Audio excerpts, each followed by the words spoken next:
they usually don't prove those till the afternoon.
Okay, so I see a few people have logged in, and just wanted to remind everybody, if you have any issues with sound or if you have trouble hearing people, just let us know through the chat box. We'll begin in about 4 to 5 minutes.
Pretty day out there.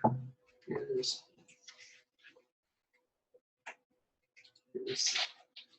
Really sunny in Sausalito when I was walking the ferry, and then halfway across the bay, it got so foggy that the ferry slowed way down. And I was blowing the horn and everything. Of course, they had radar and all that. So do you take the ferry every day? Yeah, that's nice. But you couldn't see 10 feet on the A great way to commute. So It is. do you drive, or do you just from your home? I walk 20, 25 minutes. From your house to the ferry. Mhm. Wow, that's great. Yeah, that's ideal. Yeah. So then it's Walk 10 that minutes, as a routine. and then it's 10 minutes from ferry building, so I get an hour walking every day. That's Yeah, great. That's good. Usually I'm late going to the ferry much faster than coming home because I'm usually running close. I mean, you're probably uphill. If you were yeah, you actually passed me this morning, and I didn't realize you were about 15 to oh, it's David. Oh, wow, you're so fast. Yeah. I thought, I'm just going to let him go. Yeah. Did you fly this one? Doing San Francisco. Oh. Yeah. Yeah, I flew to Oakland. I don't fly to San Francisco anymore. Every time I fly to San Francisco, it gets canceled because It's a good way to miss a meeting. Yeah, Yeah, it's Oakland is so cheap. every time every now and then I'll book it to San Francisco and it's like canceled. Or, Yeah. I'm the same with LAX. I only fly to Burbank. Yeah. Well, only fly Southwest too. Yeah, I always fly There's Southwest. always another flight. Yeah. I've never had a problem at Oakland.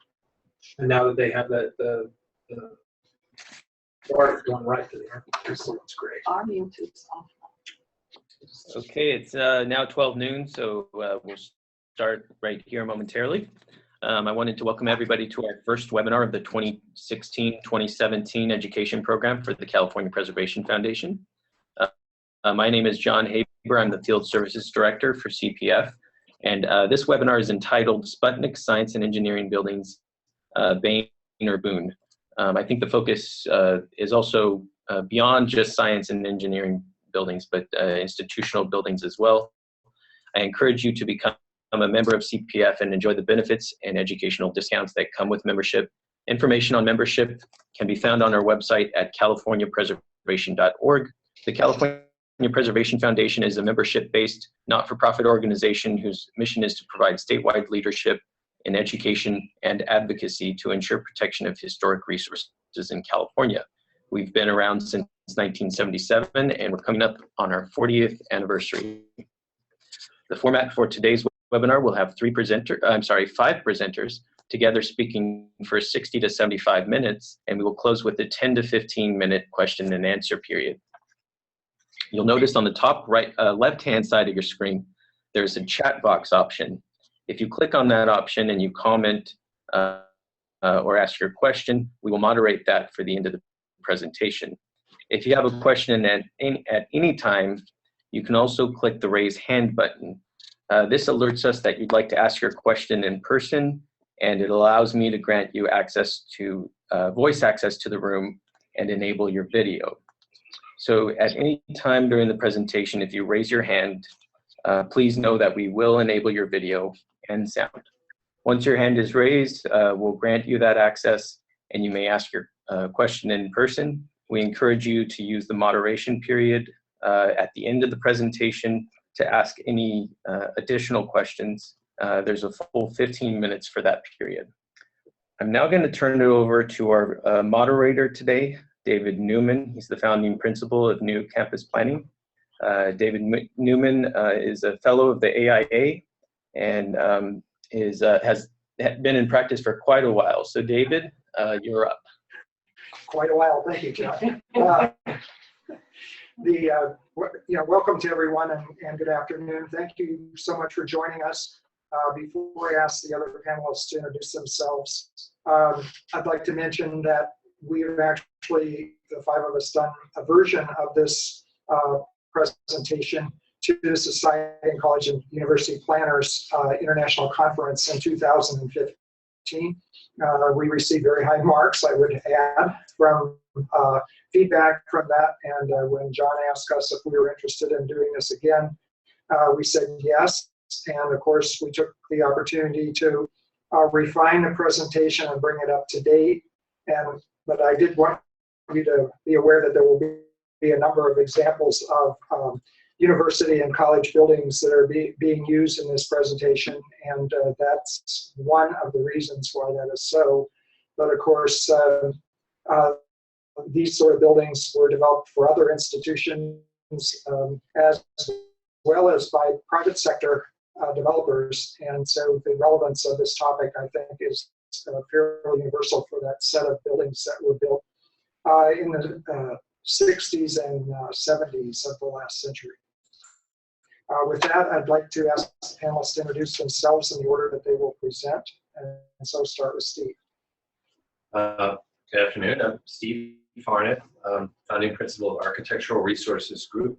Our firm has a very active practice on historic campuses throughout the West, both preservation and full-scale architectural services.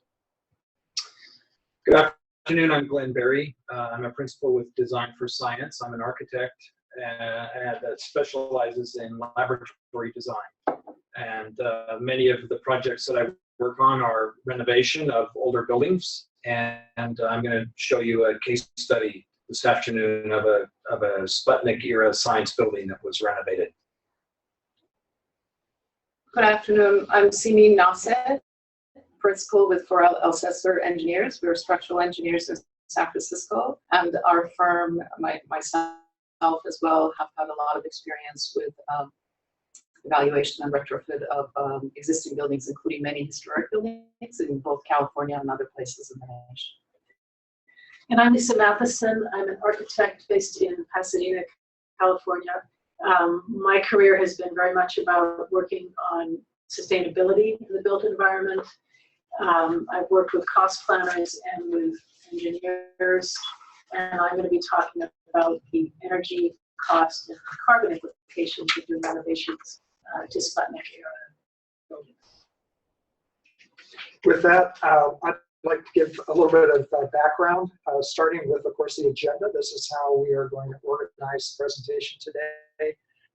Since John has told us that there is a fairly small number of people, between 10 and 15, that may be in the audience, we're actually, rather than using an electronic polling system, we're going to ask John to connect your audio so that we can actually ask you a couple questions so we are better informed as to who is listening to our presentation today.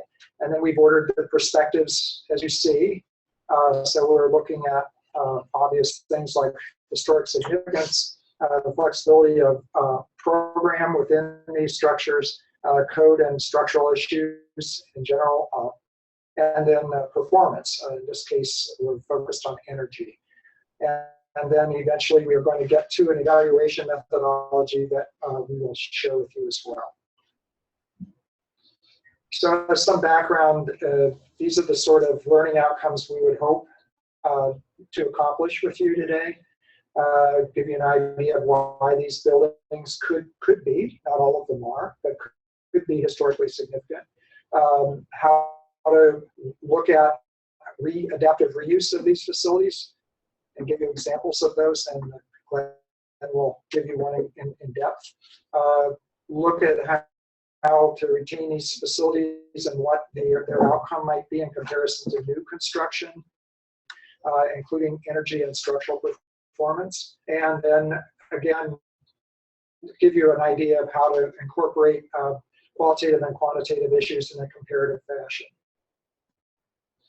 Background, some may recall this and some may be young enough to have only heard of it. But at any rate, the whole issue of Sputnik was quite a shock to the United States. That the Russians during the Cold War were able to launch the first Earth satellite.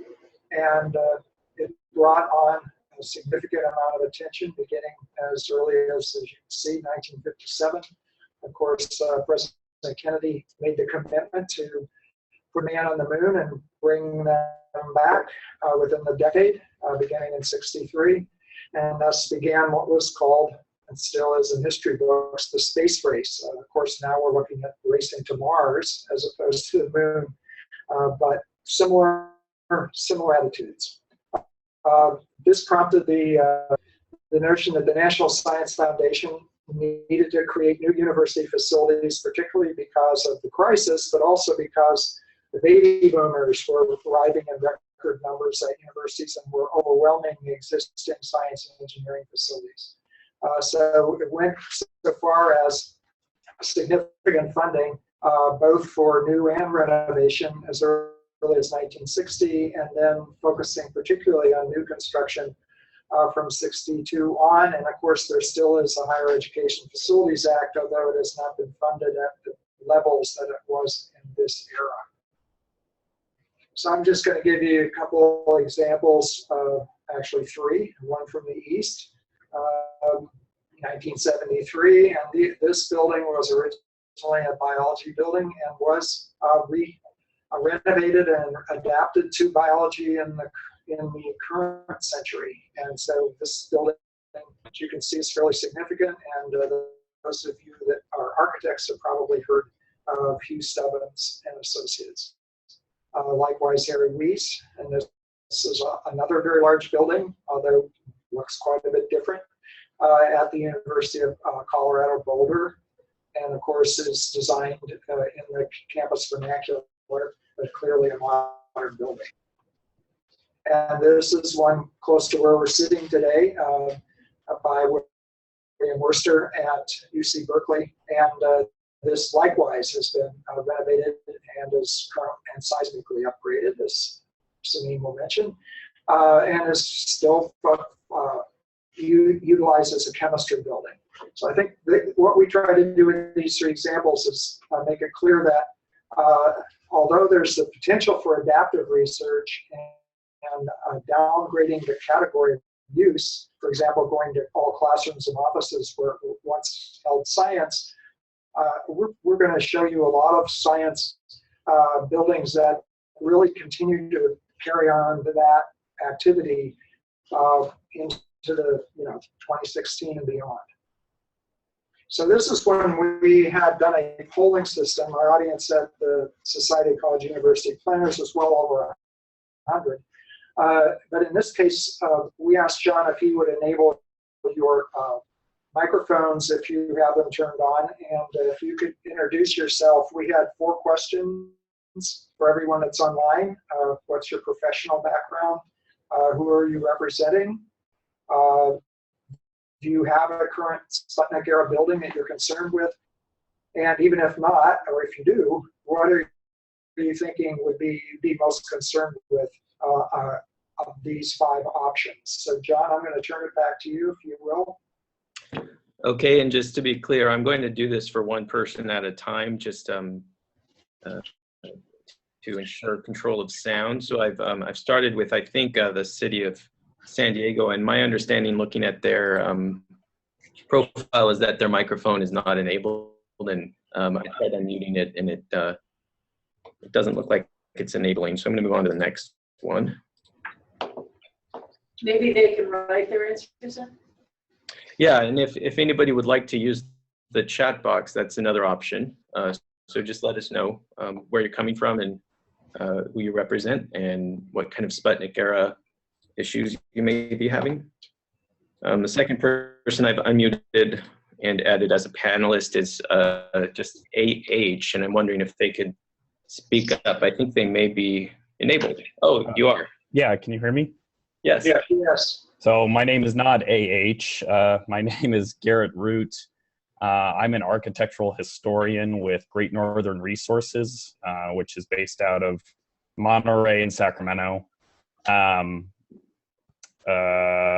also the president of Preservation Sacramento, local historic preservation organization. That was the first 2 questions, I think. Any Sputnik era issues you have there? Not currently, but I've done work on a lot of Sputnik era buildings, and it was just, at places like the Air Force Research Laboratory and Lawrence Berkeley National Lab. And I am generally interested in buildings, science buildings like those. So I was just more interested to see different perspectives and just this overall discussion. Great. Thanks for introducing yourself. Yeah. I'll turn you off now, so that way you don't have to worry about being on video. Thanks. Nice bite. Okay, so I will try the other person now logged in is Allison. Let's see if this is working. Okay, I'm going to try to unmute. Allison, can you maybe introduce yourself and say where you're coming from? I don't know if their microphone is also enabled. What often happens is microphones may not be connected to the computer. So if any of you who weren't able to speak up and say your word, you can always use the chat box and let the presenters know where you're coming from and what your background is. So I'm going to move over Allison and Shannon from the city of San Diego back to the viewer roles, but please feel free to use the chat box. I think that's everybody. So we can move on to the next portion of the presentation. Steve. Okay, thank you. I'm Steve Barnett. I introduced myself earlier. I'm going to talk a little bit about the preservation planning process for mid-century buildings. And as David mentioned, just about every campus has them, has at least one, sometimes whole collections of buildings from this period. And for many years, these buildings were not given a great deal of respect, although a few iconic buildings were recognized early on. For the most part, they have been disrespected up until recently.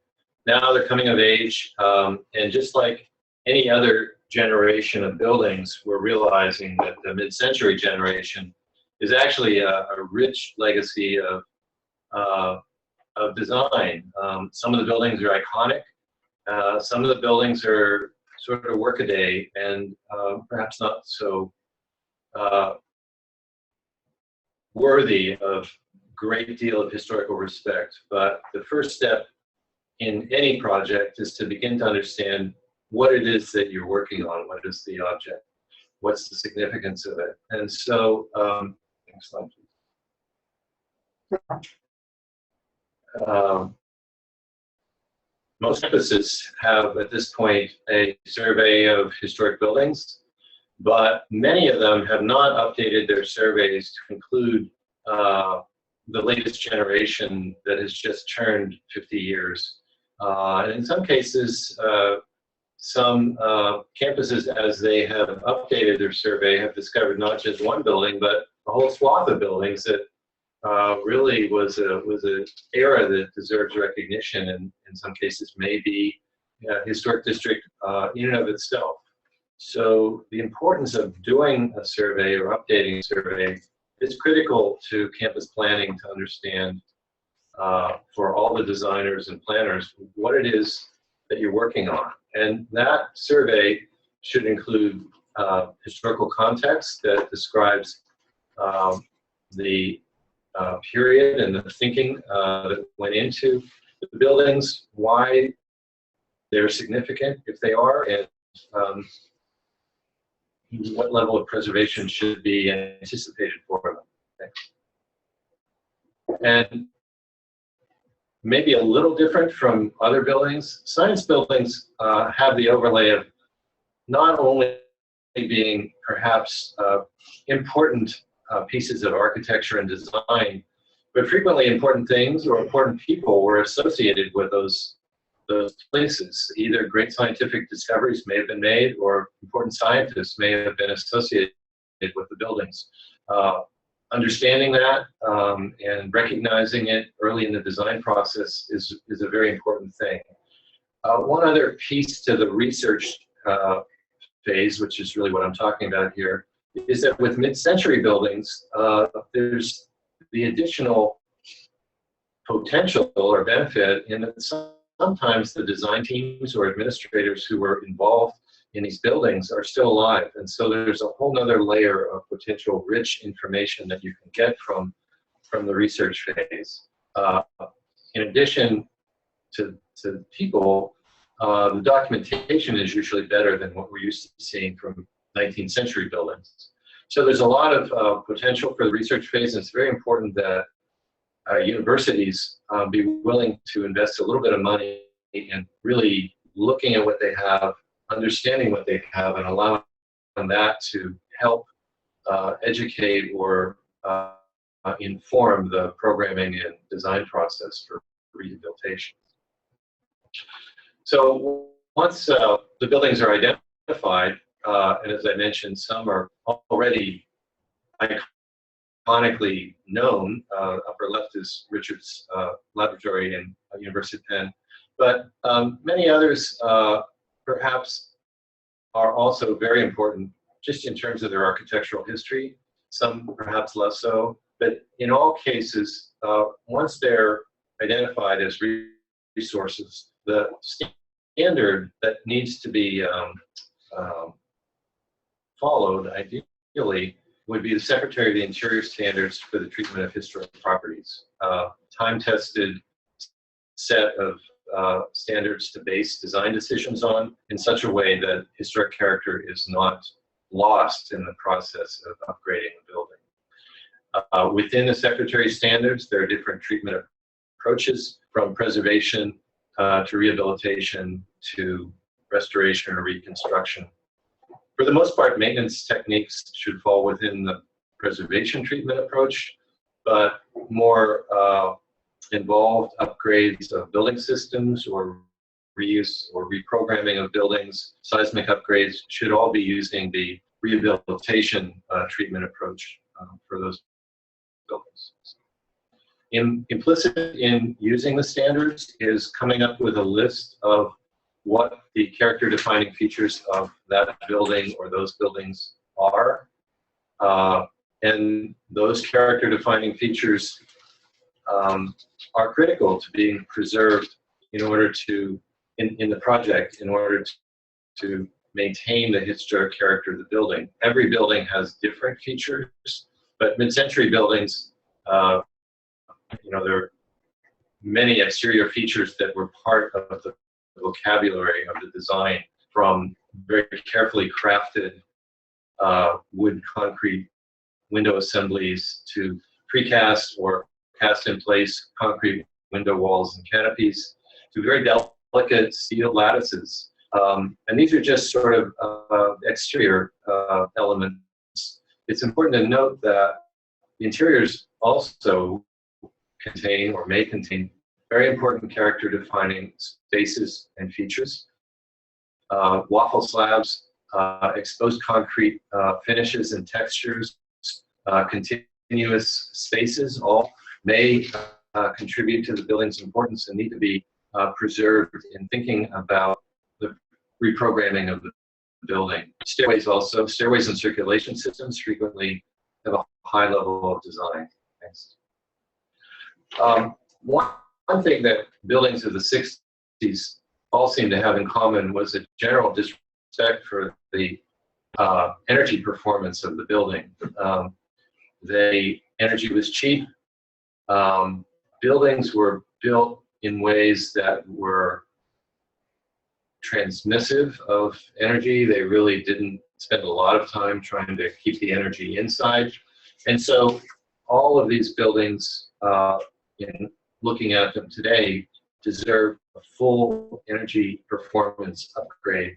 And that can be done in ways that preserve the character, or it can be done in a very, destructive manner.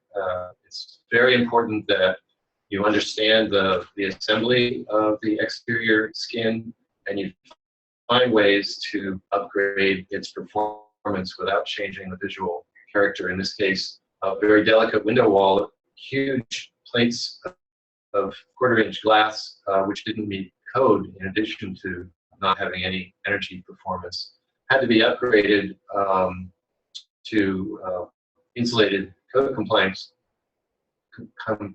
glazing without changing the characteristics of the window wall from the exterior or the interior. And so it's possible to do these treatments. It just takes a fair amount of effort and intention. And every building rehabilitation, preservation rehabilitation has opportunities, and you have to find them on your project. This is an interesting story of the Salostat, which in this building originally took the rays of the sun, focused them, and sent them down a vertical shaft from which they were then, through mirrors, transmitted into different research labs for work on understanding the sun. No longer is it a useful device for that purpose, but in the course of rehabilitating the building, it was put to a new use, which was to focus the rays of the sun down the tower and then use that light as a new daylighting source to all the underground laboratories.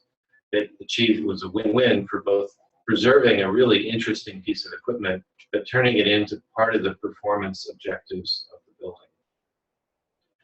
And so my last slide is really where the planning process begins to coincide with the programming and design phases. At the end of evaluating the building, the goal should be a set of planning parameters, guidelines for what area of the buildings are most important historically or architecturally or for some other reason. What areas are perhaps a little bit less important but still contributing, and then what areas are least important, and in these areas change could be most easily accommodated. This is really about managing how the change happens to the building and doing it in a way that preserves all the important features of the building. So this becomes the guideline for programming and concept design, and needs to happen before much programming goes forward. And with that, I'll turn it over to Glenn to begin to talk about the programming process. So I'm going to share with you one example of a Sputnik era science building that was renovated just last year. The third floor of this neurobiology building was renovated at UCSD. The architect that was in charge of the renovation was RBB Architects in Los Angeles. The project is at UC San Diego. And as many of these buildings tend to be, it was poured-in-place concrete.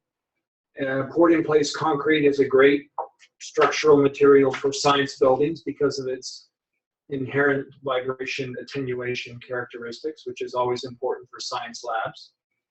And the science program that is in the building, has been in the building since it was built in 1967, is cell and developmental biology.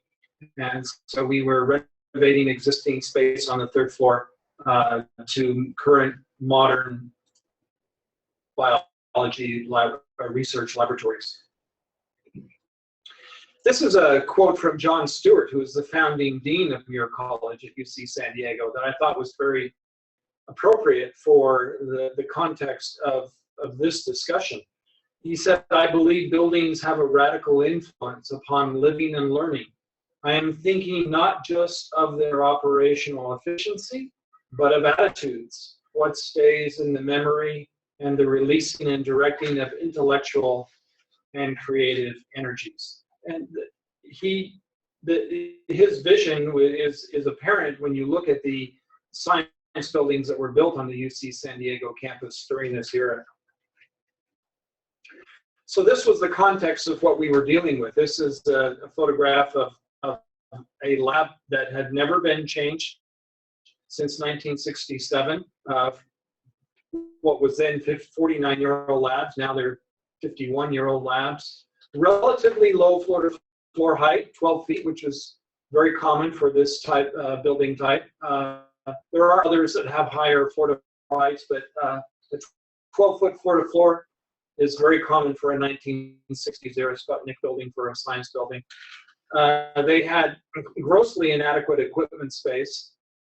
One of the things that has changed dramatically for science research and teaching since the 1960s is the proliferation of computer equipment. And so today, just about every piece of equipment that is being used in a lab is connected in some way to a computer. And that didn't exist in the 1960s. And so there's been this proliferation of benchtop instruments and benchtop equipment and floor equipment. And that was inadequate in the building. Each lab was more or less defined by 4 walls and a door. And so the space was highly segmented. So as we started working on the feasibility study and the program for what would this space become, or what could it be, it was important to prioritize expectations and to prioritize needs and wants for the building. And in doing that, I found that there are two questions that help focus the prioritization of needs and wants. And one is, if you could only keep one feature of your existing lab or classroom or office, what would it be and why? And if you could only change one feature of your existing lab, what would it, or classroom or office, what would it be and why? So these are questions that would be asked of science personnel, faculty that are working in a science building. And I found that the answer to these questions provide a lot of valuable information in determining what should this renovation be and what are the priorities. It's important to, in developing a program for renovation, to look at the constraints of the building and to take advantage of the building features. In this particular building, there were large mechanical shaft spaces, 3 large mechanical shafts in the center of the building, which made renovation of the mechanical, electrical, and plumbing systems relatively easy to do. We looked at daylight in the building, circulation, shaft space, and so instead of fighting those systems, we want to take advantage of them and recognize them for what they are and use those systems in the renovation of the space. And again, one of the advantages of dealing with an existing building is the envelope is set. You don't have to worry about what does the building look like, or what is the overall design of the building. The overall design of the building is set. So in day one of pre-design or programming, you can begin to look at concepts, and in relatively great detail. So these were conceptual sketches that were done in pre-design phase to begin to look at the limitations of a 12-foot floor-to-floor, and how would we organize fume hood exhaust, how would we organize lighting, how would we organize ceiling and equipment space in order to address the needs of the research program. We learned that it's important to work with the envelope, to test design concepts early, and to keep it simple. The photo is of the finished renovation that was done on the 3rd floor. And some of the important features that it has are, one of the important features were ceiling clouds. Ceilings play an important role in life science labs. They provide light attenuation, they provide sound attenuation, they provide dust attenuation. And while it is often desirable to eliminate ceilings in labs, in a life science context, the ceiling plays an important role. But you don't have to run the ceiling from wall to wall. You can leave it open at the ends of the bays, so you have access to pipe racks and diffusers and grills and mechanical systems. But the space directly above the lab benches is able to receive indirect lighting and to have noise attenuation within the lab, which is very important. We eliminated most of the walls, and so we went from a 4 walls and a door concept for the lab design to open research labs, and space is assigned by bench, not by room. And so investigators working in the lab get multiples of lab benches or multiples of lab bays. And that is the system for defining the space. And that allows for more flexibility. John Bauer is the dean of the School of Natural Sciences at UCSD. He was instrumental in developing the open lab suite design. This was something that he wanted as a researcher and as someone who oversees the research. And he felt that this gave them a lot of flexibility in terms of how they assign space. We used a hybrid system. Part of the lab casework was fixed. We defined fixed horseshoe bays, and then the middles were adjustable with adjustable tables, movable casework, and much of the shelving was adjustable and movable, and so they can reconfigure space. And on day one, when faculty and scientists started moving into the labs, they started reconfiguring space, and that was assigned to us that it was working. We're not trying to design or build the final answer. We're trying to design a system that gives them flexibility. One other important feature of this building was that it allowed for informal interaction areas as part of the corridor design. We took advantage of these alcoves. We used artwork that came from the actual images of the science microscopes and imaging systems that they use in the labs, and that was used as part of the artwork. The original windows were kept in place. We did not replace these with high energy efficient window systems. The climate in this area is relatively mild, and the original windows were still usable and functional. And so in this case, for this particular building, our conclusion was that mid-century concrete science buildings have many positive features that allow a space to be converted to a state-of-the-art modern research laboratory. UCSD has been so pleased with this third floor renovation. They are now proceeding with a concept design and feasibility study that I'm involved in for completely renovating the second and first floor of the building as well. I'll turn it over to David. No, back to Samin. Or to Samin. All right, thank you. I'm going to be talking about the structural attributes of Sputnik era science buildings because, as David said, this presentation started with a look at the science buildings, but I will follow up by more broadly speaking about the new advances in earthquake engineering. A lot of the buildings that we've had involvement with of this era, many of them are concrete buildings. These are California buildings. Many of them tend to be concrete buildings. They have regular configurations. I think in those days, money was probably being spent judiciously, and people were investing it on exotic forms and irregular configurations. Many of them have exposed concrete, which makes it easy to attach new elements both in the interior, inside of the building and outside. And each of these characteristics have structural implications that I will review. Essentially, the buildings of that era have pretty good bones.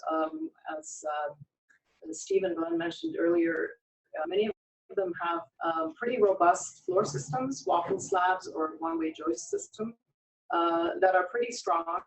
So if you're using it for a new use that may need higher load capacity, a lot of times that's really not an issue. They're also very stiff floors, so obviously they have very good vibration characteristics, which is very important for laboratory buildings. And obviously concrete gives durable surfaces and acts as thermal mass. On the challenge side, the concrete is a little difficult to core and cut for new building system, new shaft openings. Steel buildings tend to be a little bit more forgiving in that sense.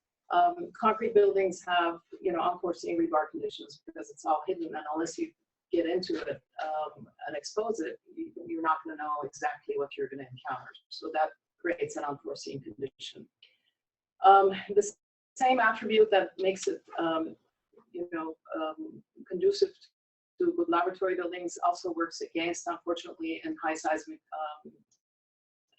areas, because the buildings are massive, and mass is not your friend in seismic zones. The heavier the building, the higher the seismic forces, and naturally the more of a need for retrofit.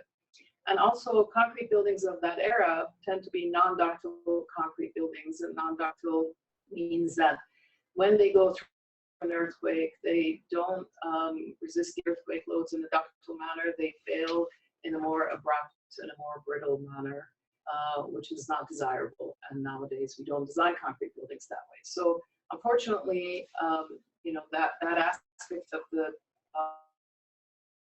these types of buildings makes it hard to meet the requirements. On the configuration side, typically they have pretty simple geometry. They have short spans. There are no vertical continuity. There are no, for example, soft stories. As Glenn mentioned, the floor-to-floor heights in these buildings are typically not very generous. So, and also we usually don't find long span structures. For example, I guess maybe teaching of that era didn't require large lecture halls. There were more classrooms. Classroom settings, and then so there's potential for coming up with rational seismic and wind resisting systems. And also the buildings tend to have multiple cores, and they're pretty logically placed, just like the buildings themselves have overall global kind of regular configuration. The cores, for the most part, tend to be all symmetrical, either this vertical circulation cores or mechanical shafts. So it gives us an opportunity to utilize them for shear walls or other seismic resisting elements. Exposed structure also makes it easier and economical to attach to. It gives us the opportunity to implement economical exterior retrofit systems. Having exterior systems allows us the opportunity to have minimal disruption on the functions of the building, so buildings can remain partially occupied, and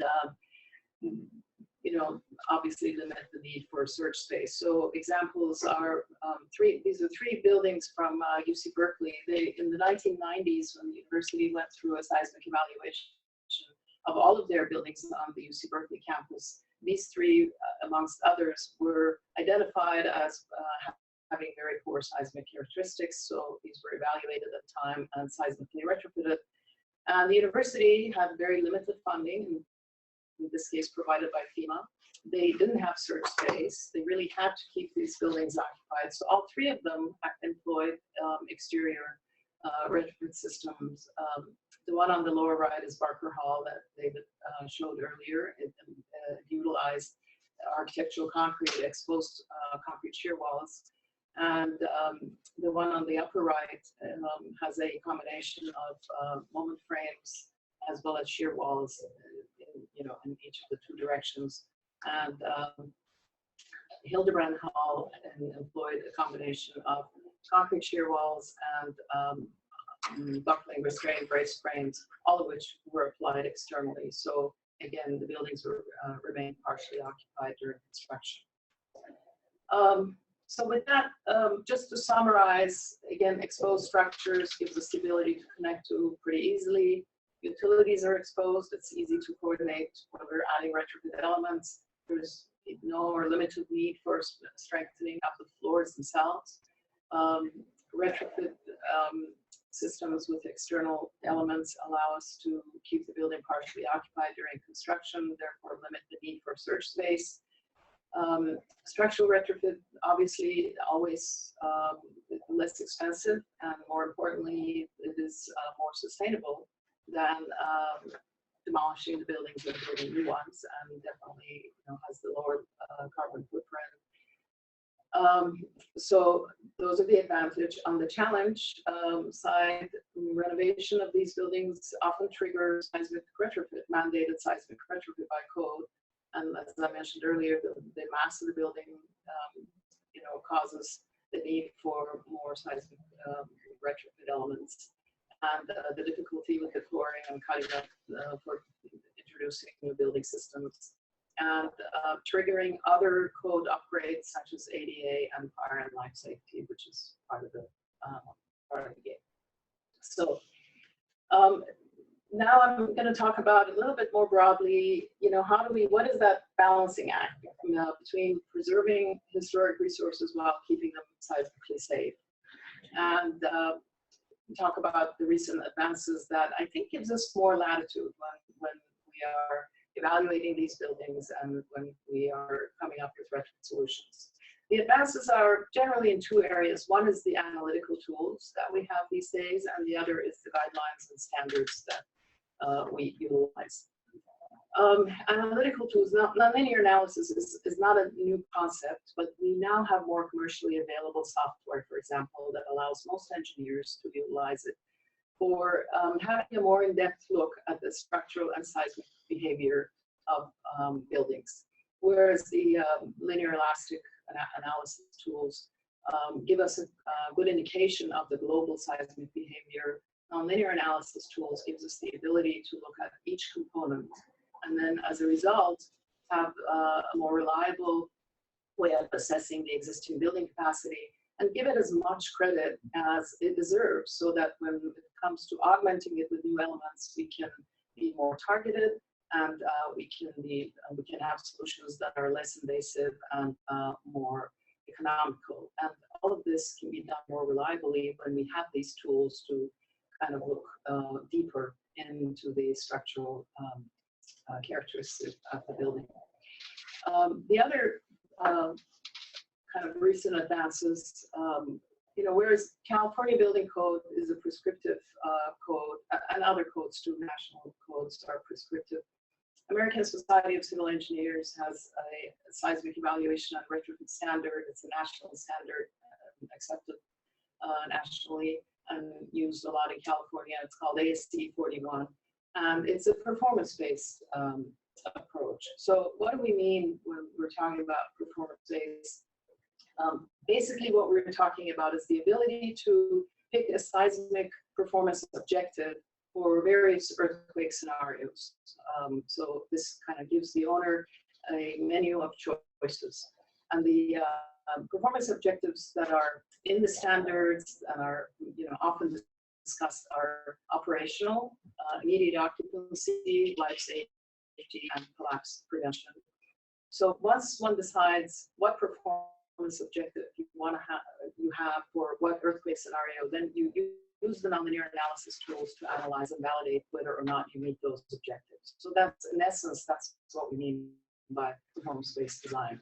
So, again, these are kind of menu of choices that an owner can have. You can choose to have your building operational in all earthquake scenarios, from small earthquakes to very large earthquakes. That's not always, easy to do. It's not always economical.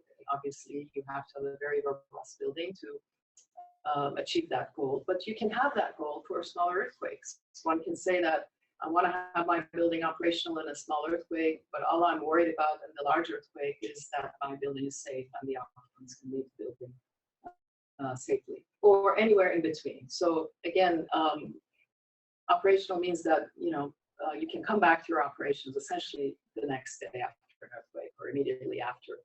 Immediate occupancy performance means that the building is safe to occupy in the aftermath of the major earthquake, which is defined in these national standards. And let's say it won't be red tagged, so you have access to the building. It may be some cleanup and some minor repairs that you have to do. And of course, all of it depends on availability of labor and contractors. But that aside, the building gives you this performance. Life safety means that you can exit the building after the first earthquake. It may be economically unrepairable. It may also not be able to sustain the aftershocks. And collapse prevention, I guess, it's probably obvious that the building really has a lot of residual displacement and on the verge of collapse and likely a total loss. So how does one decide? How does an owner decide how to proceed? Well, one has to look at the risk, the seismic risk. So, obviously living in California, we know that in aggregate, there is a 99% chance of a, magnitude of 6.7 or larger happening in California. 63% in Northern California, 67% in Southern California, and in aggregate, that is a pretty large risk. So obviously not one that we can ignore. So that's where you first start. And then you can look at your organization and imagine, the disruptions in various earthquake scenarios and what the impact will be to your operations. Do you have functional redundancy? Do you have offices elsewhere? Or if you're, let's say, a health organization and you're serving a community, are there other organizations, similar organizations that are doing the same? So how important is your building for the community resiliency after an earthquake, or to your own organizational operations? And what's your risk tolerance? How big of a gambler are you? And funding is obviously a big, limiting factor in this. So it's kind of a holistic look, and this becomes a challenge actually for owners, because they're not accustomed to kind of assessing the risk in this manner and dealing with it.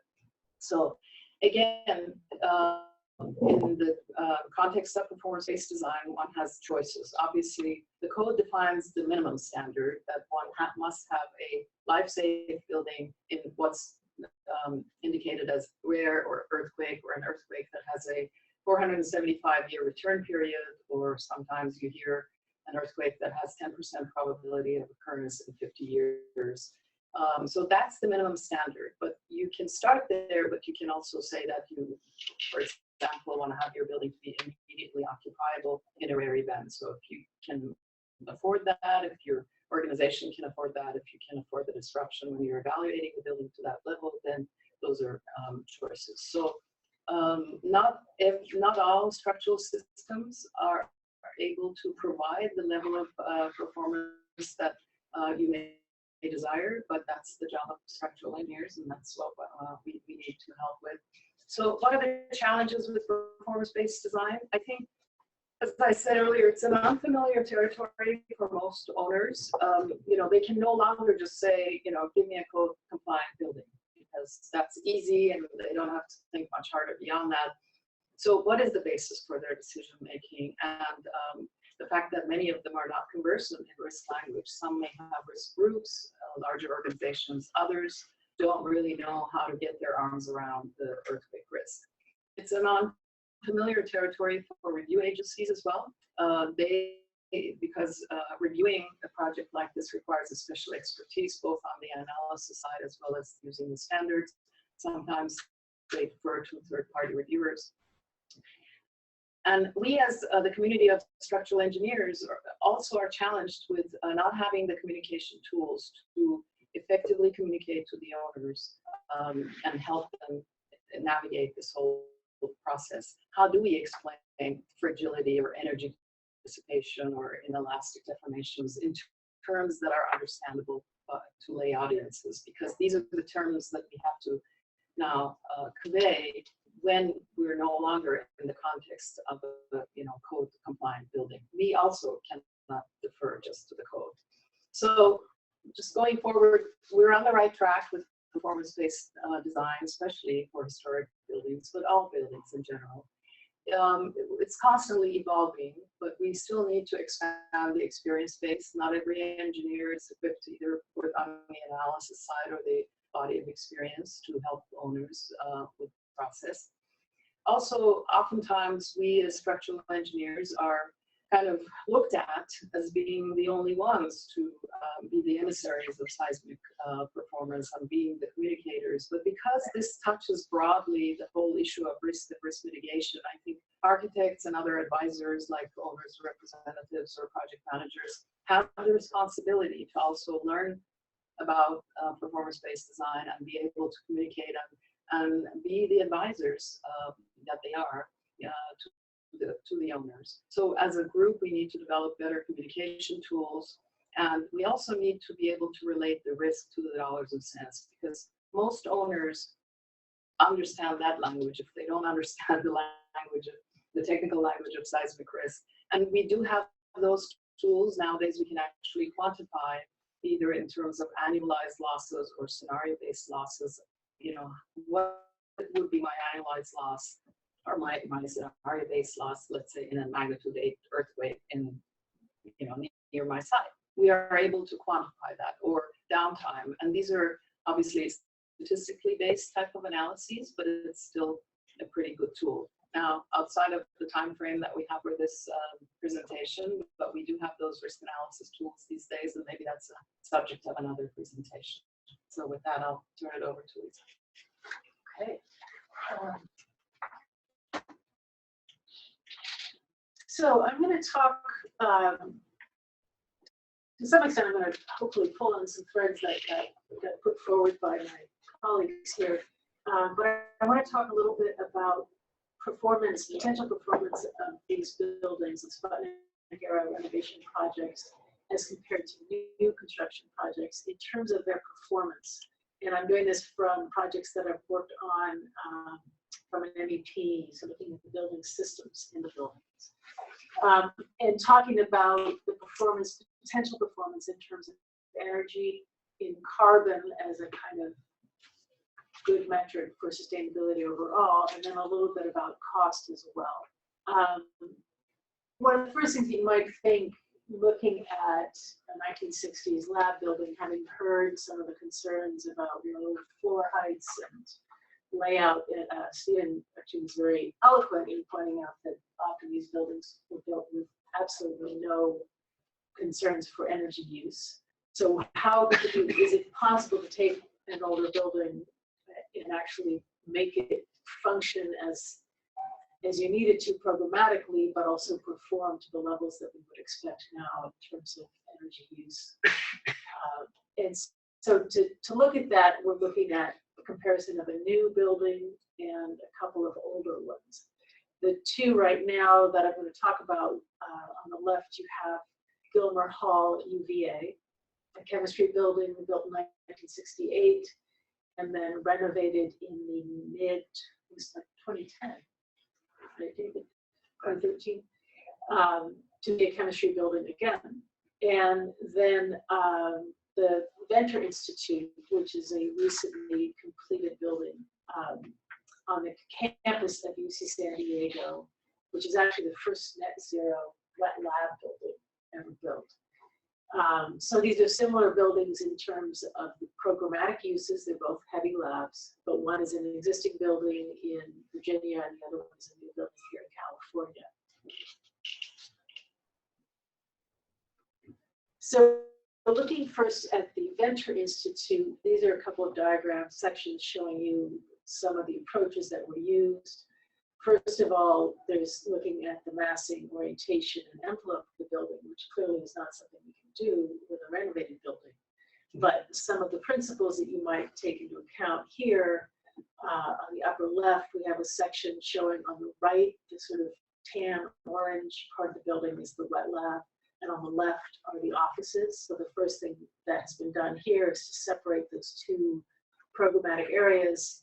The offices have different needs in terms of systems, much less energy intensive than the lab. So that's the simple reason to separate them. The offices are entirely naturally ventilated, whereas the labs have 100% outside air, but it's not through windows, not natural ventilation. Both are using sunlight extensively. The center part of that section shows a covered light well, the cover being photovoltaics. But so those are some of the passive systems. The other thing to note here is the massive amount of concrete. And you bring that back to some of these buildings. We heard that these Sputnik buildings tend to be massive concrete. So right away, you can see that using that concrete actually has an advantage in terms of thermal mass, which can be very helpful. And then in terms of the active systems, we've got here thermal storage, which could be done on new or existing buildings, and chilled beams, which are also a very effective renovation approach. In terms of the Venture Institute, the goal in this building was to become net zero. And those two pie graphs at the top are showing you how that's approached, which is essentially to say on the left, there's an energy model is done to predict the energy use within the building if designed to code. And then on the right, we're seeing the pie chart, the size that it would be in order to meet net zero. In other words, we figured out how much energy could be produced on site through the roof with photovoltaics, and that becomes the target. And that becomes an incredibly tough but effective way to drive your energy use down, simply by having to meet a specific goal for renewable energy use. But one of the things I want to point out here is where the energy use is coming from. So in the columns at the bottom, on the left is a typical lab built to code. Then the second column to the left is showing you the changes that were the energy use that's affected by architecture changes. So that's the envelope, mass, and orientation. The vast majority of the energy use reduction is through the system. So it's mechanical, electrical, and lighting. Daylighting does play into that, but again, what you're seeing here is the systems themselves are a huge part of the difference. And then that last little bit, which I'll talk about more, the last apps themselves are being used, how they're lived in. That's the plug loads. So what you're seeing here is that actually the architectural part of the energy use reduction is minor compared to the systems and to the occupation of the buildings. And that would tell us that renovation can be very effective. Now, switching over to Gilmer, on the right, you'll see the image of the building as it was originally designed. And we indeed are seeing a facade that is not all that worried about how energy is used in the building. And the changes, and this is the north facade of the building. So the first thing that happened in looking at renovating this building was to try to figure out how to reduce energy use and take advantage of the architecture. Being a north facade, it's fine to have plenty of glass.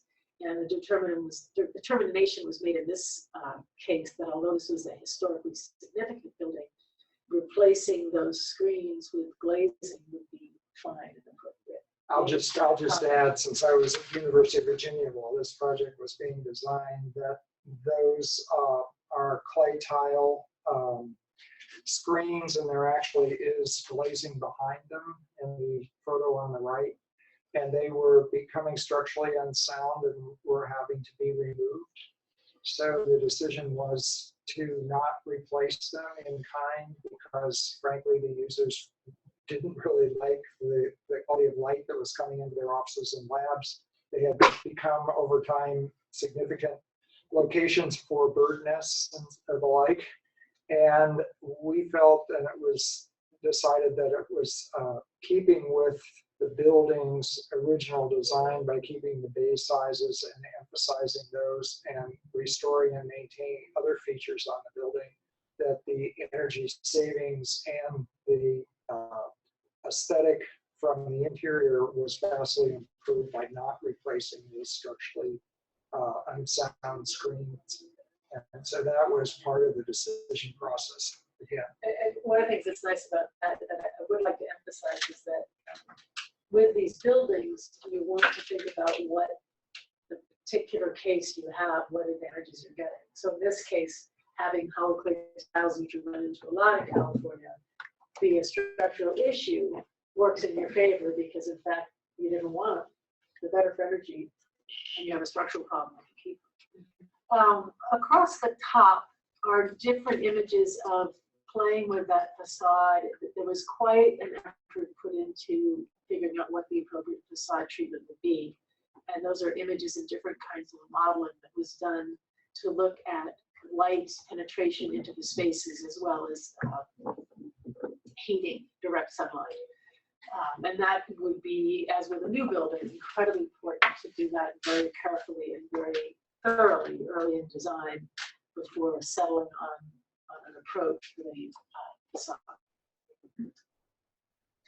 And then here are the internal systems, and oddly enough, the ventilation, or the section I'm showing you, the systems are very similar to what they are in the new construction building. So again, chilled beams, which 10 or 15 years ago were unheard of in labs, are now quite the kind of standard in lab buildings throughout the country.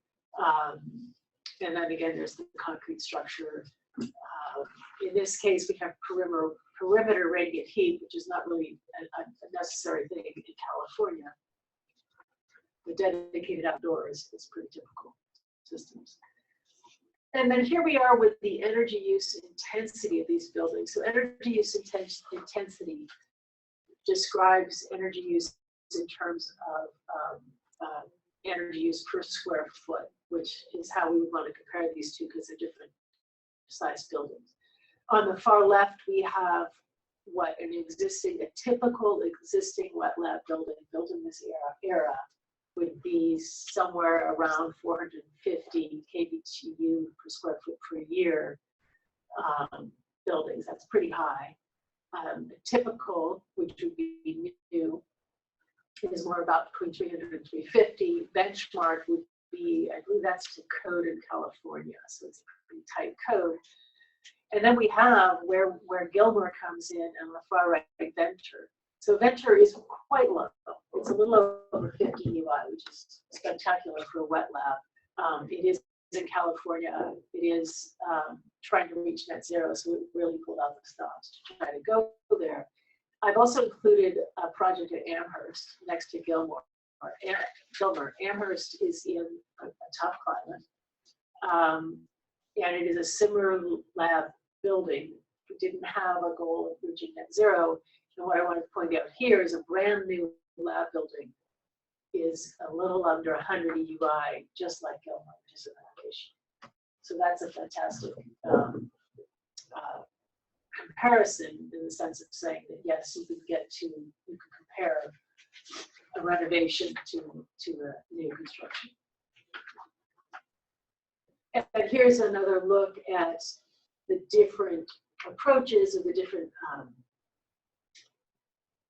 measures that were used. The ones at the top and the kind of rose colors, those are all massing, orientation, envelopes, so architectural interventions. Then most of what you see here are the building systems, lighting and mechanical systems. And then at the bottom, we have plug load reduction. And what we're doing here is just comparing new construction for 2 buildings to a renovation project and seeing that there are actually quite a few of the same approaches used across all building types, which again says that there are a lot of opportunities and choices when you're looking at an existing building. And then here, I have a question, John. Is everybody seeing the same overlay where we can't quite see the edge of this? No. No, okay, good. No, yeah. Okay, all right. So here's looking at these 3 projects in terms of cost, energy, and carbon. So energy, I just talked about extensively, and all 3 buildings are performing at quite admirable levels in terms of their energy use. The cost per square foot is really worth talking about. Venture is actually ended up being over $600 a foot to build. And there's a lot we can unpack in there, whereas the Gilmer project comes in at less than $400 a foot, which I think is really fabulous. And compare that to Amherst, which is over $450 a square foot. So this would tell you that if you're getting a similar performance and if you're programmatically getting what you need out of this renovated building, you're also spending a lot less money on it. And then on the far right, we're starting to look at carbon. So carbon is a good metric for sustainability. Certainly, we often talk about it in terms of operational use. So we'll talk about that EUI that we're showing here relates directly to a much lower emission of carbon over the life of the building. But the other thing that we don't talk about as much is the embodied carbon in the building itself. So during construction, when you build that building, how much carbon emission are you creating in the construction of the building? And the beautiful thing here is to see the incredible difference in carbon per square foot between a renovated building and those 2 new buildings. And that, I think, is something that is hopefully gaining a little more traction as we talk about performance in buildings and we start to understand how to create truly sustainable buildings. Actually, I seem to be missing this slide. Did I go that way? Okay. Well, I don't seem to have a slide in here that I thought I had, which was showing plug load reduction. So I'm going to talk about that really quickly. And actually, I'll show it to you using the Venture slide. But on Venture, we worked very, very hard with the occupants of the building to look at load reduction, and actually also with the project that Steve showed you that had the sealess staff. So that shaft went down to the building, working very hard on plug load reduction. And I do want to comment that that's very important, especially as we've heard that labs these days have everything's plugged in. There's huge loads that have to do with the equipment and things like walk-in freezers.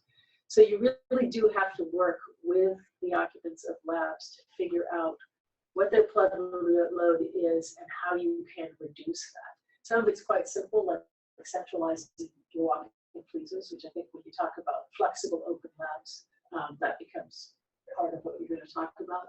And it also has to do with what equipment they buy and how they manage it. The good news is that the occupants of these kinds of buildings tend to be very interested in technology and very capable of working with the designers on these issues. And then the last thing I wanted to mention was that here in California, we often have to deal with CEQA and with the IRs, and it's worth noting that if you're going to reduce, if you're going to be doing a renovation of the building, you can talk about the drastic reduction in carbon emissions, and that can actually help you streamline your CEQA process dramatically. I'm thinking of a project that I worked on probably 15 years ago, which was renovation of Dodger Stadium. It's a project that did not end up going forward. No, it did later. Yeah, as a different animal. Yeah. But at the time, we were pioneering an approach of trying to get to the EIR process by showing that by not building a new stadium, the amount of carbon saved was dramatic. And that's now become, there's a standard calculation you can now use within the state to calculate the entire carbon footprint of a project. And the goal is that it can't increase over whatever is currently there. So depending on your project, that can be quite a daunting goal. And if you are able to reuse an existing building, you're going to be much farther ahead because of the embodied carbon. So that's what I have. Yeah. We're pretty much on schedule here. Rather than ask this question, I'll just take this moment to recap that what I hope you're hearing is that these buildings of this era, whether they're institutional of one sort or another, whether they're science and engineering, or whether they're city hall or a library, or a 10-story building in say downtown San Diego, these have much potential for the number of reasons that have been cited to be reused, and much benefit in doing that. But I think everyone has said that it requires a lot of creativity on the part of the team looking at this, and it requires flexibility, including how the owner views these activities and what the results will be. And that we should, people interested in historic preservation, which of course I'm assuming everyone is, it's on here, this line today, should be looking at each of these as something that should be examined when there are decisions to be made about these sort of facilities. And so, for example, you that are on the HRB, to ask your staff to examine these buildings from more than just their historic significance, or from a first-time cost comparison with new construction, which is, I think, you've heard can be much more sophisticated than what a lot of us have seen in the past. And I think Lisa's comment about CEQA is really important too.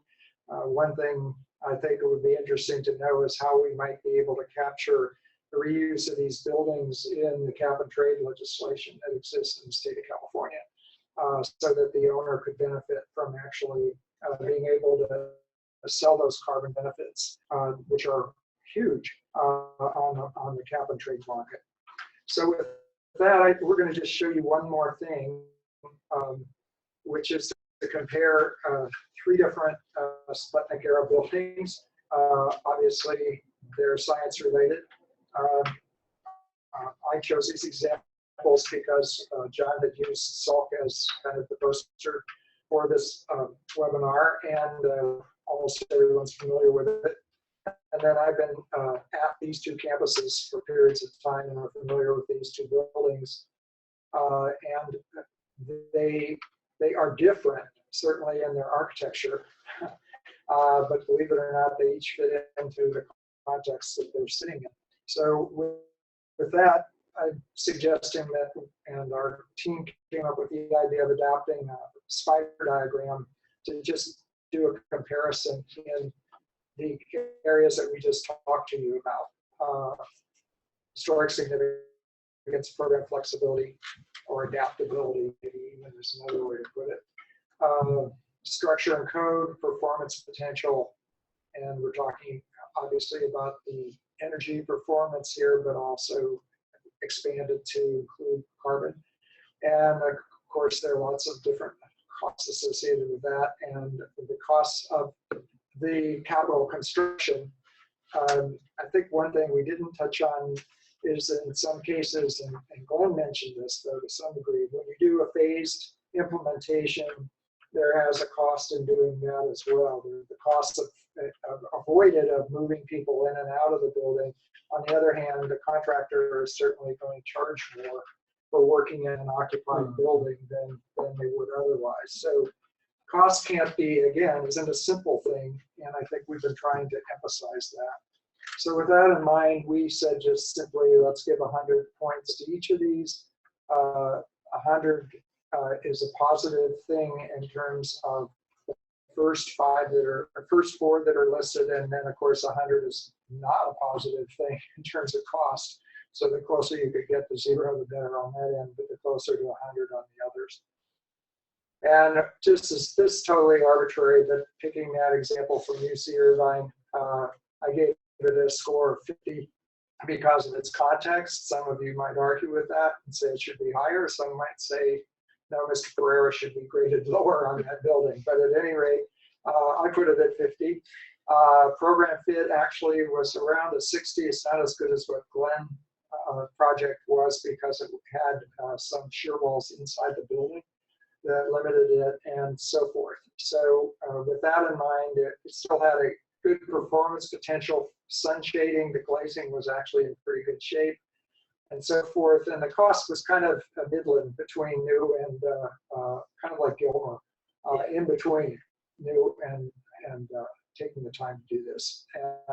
I'm assuming that in this 50 that it was not phased, and that because it's a relatively small building, people would move out. That produces a spider that looks like this. And then using the second example from Stanford, that is not as historically significant. It's actually surrounded by some other buildings that are much more characteristic of the period. It's not a place where Google was invented. And so it's a pretty basic structure, but it has a lot of flexibility. It has higher ceilings than 12 feet and was designed, I think, with 14-foot ceilings and so forth, and has a good layout for mechanical access, et cetera. And so without going into a lot of detail again, came up with a score of 80 but on that, but it produced a diagram that looks like this. Hang on with me. What we're trying to do is compare these three buildings. Once we get the diagrams together here, of course, you see we'll give Salk a very high score. Those of you familiar with the building may question about that fit, but of course it has the famous interstitial space for mechanical equipment and so on. So it's a lot of built-in flexibility. It's actually a pretty good structural building from what I've been told, and obviously performance potential, but it's a very expensive building to maintain and repair, and so it gets a different score there. So here's that diagram, and what we tried to do is say, it's a way to make some comparisons so that you can kind of visualize the results. We thought it might provide, particularly to a lay audience, a way of imagining how these buildings kind of compare one to another. And again, it's meant to be more of a illustrative than anything else. Well, and I think the other thing you could do with an approach like this is potentially compare a proposed renovation to a new construction, right? And try to see, you know, what your goals are and how you meet between the two. Okay.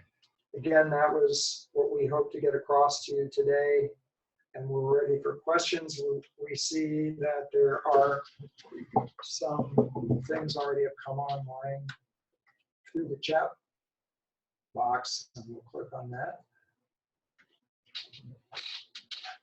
One of us is identified as an architectural historian, and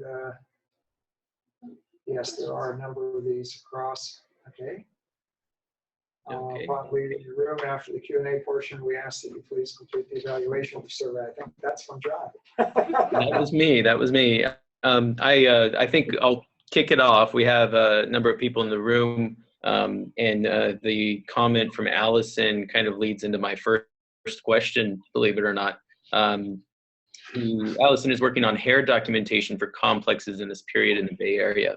And it made me think of institutional buildings, particularly ones related to, Cold War kind of technology, like the linear accelerator at Stanford, recently demolished Bevatron in Berkeley. These are buildings that don't particularly fit the template that a university may have for its programmatic needs. But as preservationists, we try to advocate for their protection. And I'm wondering if any of you have thought about how you convince these large institutions that it may possibly be in their best interest to think creatively about the reuse of these buildings, and what kind of ways would you convince them? Well, I'll start with that. the institution has to be somewhat responsive to its own history. If they're not, all bets are off. But one interesting document that came out, I think it was in the 90s, maybe it was the 80s, maybe it was, anyway, sometime in my lifetime, I think the National Park Service put out a guideline for how to upgrade existing facilities that they knew were going to be historic but had to continue to function. And that was directed at Cape Kennedy, the Houston Space Center, and other major scientific locations, which everyone knew were super historical, but had to continue to change, upgrade, and meet new scientific parameters. It was a really interesting effort. I'm not sure if it ever got to guidelines that were accepted by everyone, but I believe for an institution like NASA, it's very important that they begin to have their own document for how they tell the narrative of their history, and yet part of their history is constant change and development. So not an easy situation to come up with a standard for preservation while you're constantly developing, but the narrative is perhaps as important as anything. It's probably not possible to keep all of the physical fabric as you're continuing to develop new history on top of it. But some methodology for how to think about the story of the history of the institution has to come from the institution itself. And so that's the first shot at that. I just mentioned that when I was at Stanford, we actually did a master plan for SLAC, for the Stanford Linear Accelerator Center. And the scientists that were there at the time, two of whom were Nobel laureates, definitely wanted to preserve the original linear accelerator because of how many discoveries had been made on it and how many Nobel Prizes had been awarded related to that, whether those people were at Stanford or otherwise. And they were very careful about not wanting to impact the original linear accelerator, and they've been very creative about how to adapt that facility to contemporary science and utilize portions of the original accelerator. And so I think I'm agreeing with Steve that in this case, the institution, meaning the accelerator center, and you all know this is a federal agency, right? And on Stanford, based Stanford land, was very determined to preserve the history of that and accents that issue that the institution has to have the first level of commitment. I would add just quickly that when I see projects like this, well, like we're talking about have trouble, it's usually the objections are around, well, it's going to be too expensive to try to retrofit, it'll never give us what we need to do programmatically. And I think a lot of that is misconceived. You know, I think that part of what we tried to talk you through with this presentation was understanding how you can, if you recognize the significance of a building, that in fact you may be able to get what you want in terms of performance, programming, and keep the costs down. And once you can have that conversation, then the objections around keeping a building, a lot of them will sort of disappear. But it's being able to convey that vision of what a building can be in terms of the goals that the institution has that you have to be able to do. It's always so much better for a client to have an intention to do something rather than to be forced by some requirement or historical word, because the intention just paves the way for problem solving. But if the intention isn't there, it's always a bit of a push-pull, unpleasant situation. It really, these projects need a team. They need a team that's led by an owner, and then the team itself has to be integrated, just as this panel is kind of an integrated group. That's really the way design needs to go. Right, I think that's the key word, that it needs to be an integrated approach. You know, how do you argue it is kind of an integrated approach? Because it's not just about saving the physical edifice, it's about, it's that if you can come up with solutions where that physical building serves other functions, the structure, structural functions, energy functions, etc., is the way to convince owners that. I think the other thing you heard in Steve's presentation was that you have to do the inventory in advance of a crisis. And that what often happens is someone's already made up their mind, someone or some group, that this building is, you know, either ugly or expensive or whatever, and they've already decided that the only answer is demolition. And then you're always swimming upstream. Whereas if the inventory is done early enough and the criteria are there and transparent enough and communicated well, there's at least an understanding of why the building or the landscape may be significant. And so therefore you're at least looking at something with a background as opposed to a crisis intervention. I was recently working on a building at, this was just a programming stage rebuilding at UCLA, and it's a Quincy Jones building, very visible on the campus. And the architect, it was sort of being given to one of the schools at UCLA as a throwaway, and they were just going to do a seismic retrofit and try to live in it. But the architect did such a beautiful job exploring what was possible that the rest of the school kind of said, oh, well, on second thought, maybe somebody else wants this building, because they suddenly realized what they had. And it took a design team that was willing to really look at what was possible, not just go with the program, which was, you know, such, do a science and retrofit and paint the wall. Great. Yeah. And I'll just sort of follow that up with another question, because I really liked how Lisa laid out the comparison between new construction and existing buildings and how they each, you know, impacted both energy performance or how they performed on that level, and also from a carbon perspective.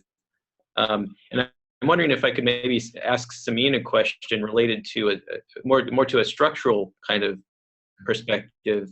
You know, how can you compare the structural performance of these older buildings, these mid-century and Sputnik era buildings, to new construction? And are there any features of these buildings that you would say perform better from a structural perspective than new construction?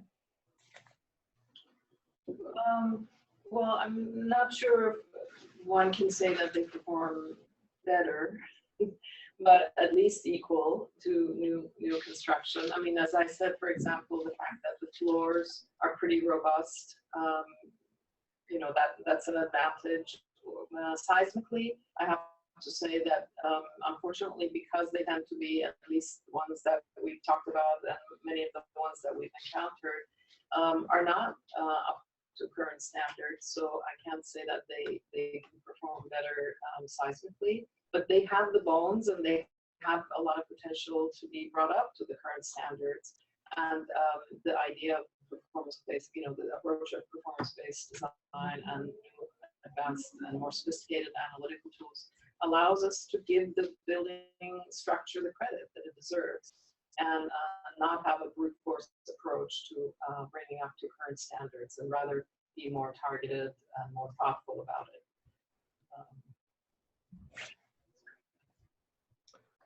Okay. I will give an opportunity. It's now 1:29, so we have 1 minute for additional questions, and this is your last chance. We still have a few people logged in.